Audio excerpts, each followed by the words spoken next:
संगीत की परिभाषाएं। पारिभाषिक शब्दों का स्पष्टीकरण। राग अंग से।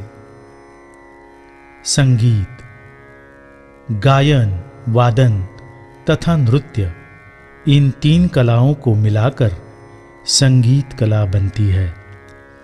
संगीत रत्नाकर नामक ग्रंथ में इसकी परिभाषा इस प्रकार दी गई है। गीतम वाद्यम तथा नृत्यम त्रयम संगीतम उच्यते। प्राचीन काल में गायन प्रथम, उसके बाद वादन और अंत में नृत्य, ऐसा क्रम माना जाता था। ध्वनि, ध्वनि यानी आवाज, संगीत कानों से सुनी जाने वाली कला है। इसलिए ध्वनि संगीत में सबसे महत्वपूर्ण है। ध्वनि दो प्रकार की होती है, संगीत उपयोगी और संगीत के लिए निरुपयोगी। नाद, उत्पन्न होने वाली ध्वनियों में से जो ध्वनियाँ संगीत के लिए उपयोगी या संगीतक्षम होती है, उन्हें नाद कहा जाता है। नाद के दो प्रकार होते हैं, आघात या घर्षण से उत्पन्न होने वाला आहत नाद और दूसरा अनाहत नाद, जो सिर्फ ऋषि मुनियों को ही सुनाई देता है, जिसे प्रणव या ओंकार भी कहते हैं। स्वर, नाद को जब संगीतक्षम बनाया जाता है तो वह नाद स्वर कहलाता है। विशिष्ट कंपन संख्या के नाद को संगीत की भाषा में स्वर कहते हैं। भारतीय संगीत में मूल स्वर 7 है। इन्हें क्रमशः सा, षड्ज, रे, ऋषभ, ग, गांधार, म, मध्यम, प, पंचम, ध, धैवत और नी, निषाद, इन नामों से जाना जाता है। इन 7 स्वरों को शुद्ध स्वर कहते हैं। जब रे, घ, ध और नी अपनी जगह से उतरकर नीचे आते हैं तो उन्हें कोमल स्वर कहते हैं। लेकिन मध्यम अपनी जगह से हटकर थोड़ा ऊपर उठता है, इसलिए उसे तीव्र मध्यम कहते हैं। इस तरह 4 कोमल और 1 तीव्र, ऐसे 5 विकृत और 7 शुद्ध, ऐसे कुल मिलाकर 12 स्वरों का संगीत में उपयोग किया जाता है। राग, यह भारतीय संगीत की प्रमुख विशेषता मानी जाती है। इस शब्द की उत्पत्ति रंज यानी रिझाना, मनोरंजन करना, इस शब्द से हुई है। इसकी परिभाषा संस्कृत ग्रंथों में रंजयति इति रागः इस प्रकार की गई है। कहते हैं, यो सौ ध्वनि विशेषस्तु स्वर वर्ण विभूषितः रंजको जनचित्तानां स रागः कथ्यते बुधैः। स्वर और वर्ण से युक्त ऐसी रचना जो रंजक होती है, उसे गुणीजन राग कहते हैं। राग में कम से कम 5 स्वर होना आवश्यक होता है। वर्ज्य स्वर, राग में जो स्वर नहीं लिए जाते हैं उन्हें वर्ज्य स्वर कहा जाता है। उदाहरण के तौर पर राग भोपाली में मध्यम और निषाद नहीं लिए जाते, इसलिए मध्यम और निषाद भोपाली में वर्ज्य है, ऐसा कहते हैं। थाट, थाट अर्थात राग निर्माण करने की क्षमता रखने वाला क्रमशः 7 स्वरों का समूह।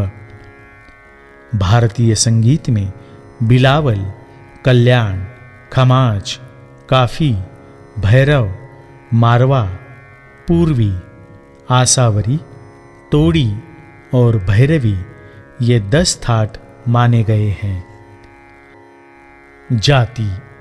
रागों में प्रयुक्त स्वर संख्या के आधार पर रागों की जाति निर्धारित की जाती है। किसी राग में अधिक से अधिक 7 एवं कम से कम 5 स्वर, अपवाद स्वरूप कुछ रागों में 4 स्वर होना अनिवार्य है। अतः ओडव, षाडव एवं संपूर्ण यह 3 जातियां प्रमुख मानी जाती है। 5 स्वरों का राग ओडव जाति का, 6 स्वरों वाला राग षाडव जाति का एवं 7 स्वरों वाला राग संपूर्ण जाति का होता है। कुछ रागों में आरोह अवरोह में समान स्वर नहीं होते। ऐसी स्थिति में उपजातियां बनती है। वादी। राग का प्रधान स्वर वादी कहलाता है।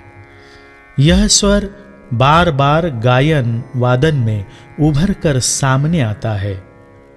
वदति इति वादी, ऐसी इसकी परिभाषा की जाती है। प्रायः वादी स्वर पर राग में ठहराव होता है। उदाहरण के तौर पर भूपाली राग का प्रधान स्वर है गांधार। संवादी। वादी स्वर से कम महत्वपूर्ण किंतु राग में लगने वाले अन्य स्वरों से अधिक महत्वपूर्ण स्वर को संवादी कहते हैं। जैसे यमन राग का संवादी स्वर निषाद है। अनुवादी। राग में वादी संवादी स्वरों के अलावा लगने वाले अन्य स्वरों को अनुवादी कहते हैं। विवादी। राग में जिस स्वर का प्रयोग नहीं होता किंतु कुशलतापूर्वक प्रयोग करने पर राग का सौंदर्य बढ़ता है, ऐसे स्वर को विवादी स्वर कहते हैं। सप्तक। 7 शुद्ध और 5 विकृत स्वरों को मिलाकर संगीत में सप्तक बनता है। रे, ग, ध, नी और म इन स्वरों को चल स्वर यानी अपने जगह से नीचे या ऊपर जाने वाले स्वर कहते हैं।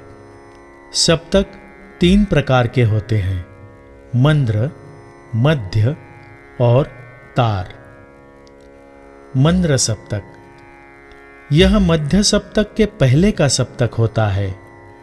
हम जो प्रमाण षड्ज मानते हैं उससे एक सप्तक नीचे के षड्ज से लेकर प्रारंभ होने वाला सप्तक मंद्र सप्तक होता है। जैसे नी, ध, प, म। मध्य सप्तक। जिस सप्तक में हम साधारणतः अधिक गाते या बजाते हैं वह मध्य सप्तक होता है। हमारे प्रमाण षड्ज से लेकर निषाद तक के स्वरों का अंतर्भाव मध्य सप्तक में होता है। तार सप्तक। प्रमाण षड्ज से एक सप्तक ऊपर के षड्ज से निषाद तक का सप्तक तार सप्तक होता है। जैसे सा, रे, ग, म, प, ध, नी। हम जिसे प्रमाण षड्ज मानते हैं उससे निषाद स्वर तक की सीमा एक सप्तक की मानी जाती है।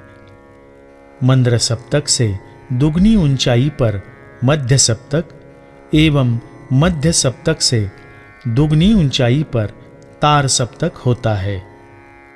अलंकार। आरोह अवरोह युक्त स्वरों की क्रमिक रचना को अलंकार कहते हैं। उदाहरण के तौर पर आरोह सारेग, रेगम, गमप, अवरोह सानिध, निधप, धपम। स्वर स्थानों की तैयारी के लिए अलंकारों का अभ्यास आवश्यक होता है। आरोह अवरोह। किसी भी स्वर से ऊपर के स्वरों की ओर गाने अथवा बजाने की क्रिया को आरोह तथा ऊपर के स्वरों से नीचे के स्वरों की ओर गाने अथवा बजाने की क्रिया को अवरोह कहते हैं। उदाहरण के तौर पर आरोह सा ग म प नी सा, अवरोह सा नी प म ग सा। पकड़ राग का स्वरूप दिखाने वाले छोटे से स्वर समूहों को राग की पकड़ कहते हैं। पकड़ सुनने से राग पहचाना जाता है। उदाहरण के तौर पर भीमपलास की पकड़ म प ग म ग रे सा। आलाप राग नियमों का पालन करते हुए रागों में लगने वाले स्वरों का धीमी गति में जब विस्तार किया जाता है तब उसे आलाप कहते हैं। तान तान शब्द का अर्थ है राग के स्वरों को द्रुत या तेज लय में गाना या बजाना। तन यानी तानना, इस संस्कृत धातु से यह शब्द बना है। राग गायन में ताने द्रुत लय में ली जाती हैं। स्थाई और अंतरा राग गायन में गाए जाने वाले गीतों को बंदिश कहते हैं। साधारणतः इस बंदिश के दो भाग होते हैं। पहले भाग को स्थाई और दूसरे भाग को अंतरा कहते हैं। संगीत विषयक वीडियो देखने के लिए हमारे अनाहत स्टूडियो चैनल को सब्सक्राइब कीजिए। धन्यवाद।